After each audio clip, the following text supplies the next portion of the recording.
এরকম রহে আজকে রান্না করব মিষ্টি কুমড়া। এই মিষ্টি কুমড়া অর্ধেক পিস আনা হয়েছে 12 রিয়াল দিয়ে। তার সাথে 4টা চিংড়িকে 2 ভাগ করে দেওয়া হয়েছে। চিংড়ি মাছ, কাঁচামরিচ, এটা দিয়ে তরকারি রানবো। প্রথমে ইনশাল্লাহ কাঁচামরিচগুলো ভাজবো, কষাবো, তারপর চিংড়ি মাছটা তার সাথে দিয়ে দিব। পেঁয়াজ কাঁচামরিচ ময় মশলা দিয়ে কষাবো এটা। তারপর এর সাথে দিয়ে দিব চিংড়িগুলো একটু ভাজার জন্য।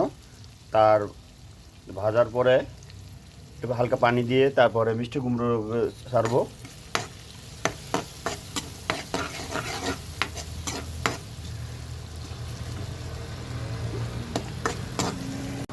এখন চিংড়ি মাছগুলো দিয়ে দিব।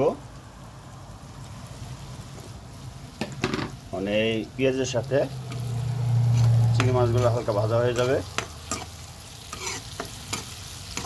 আবার ভাজার পরে কিছুটা পানি দেওয়ার পরে পানিটা কষার পরে তারপরে মিষ্টি কুমড়োগুলো দিব।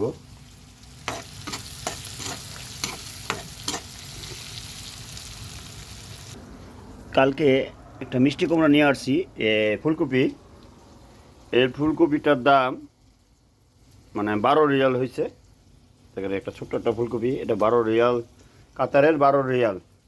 তো হিসাব করেন বর্তমানে 34 টাকা রিয়াল, এক রিয়ালে 34 টাকা। তো 12 রিয়ালে কত টাকা আসে একটা ফুলকপি।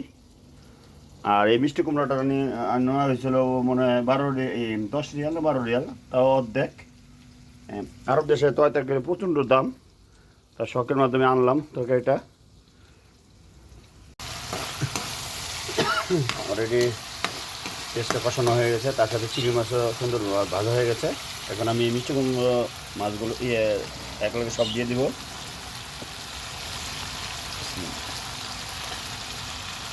মিষ্টি কুমড়া একটু বড় বড় করা হয়েছে, ছোটো ছোটো করলে দেখা যায় গলে যায়, তার জন্য একটু বড় বড় পিস করা হয়েছে।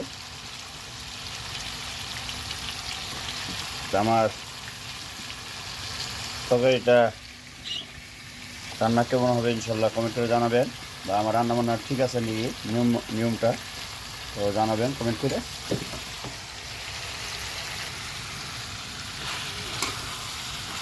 কোনো মশলাটা মিষ্টি কুমড়া একসাথে মিলিয়ে রাখবো, কিছুক্ষণের জন্য ঢেকে রাখবো যাতে হয়। রেডি হয়ে গেছে, মানে কিছুটা পরিমাণ মতো পানি দিব যাতে মিষ্টি কুমড়াগুলো একটু নরম হয়। এখন এটাকে ঢেকে রাখবো 5 মিনিটের জন্য।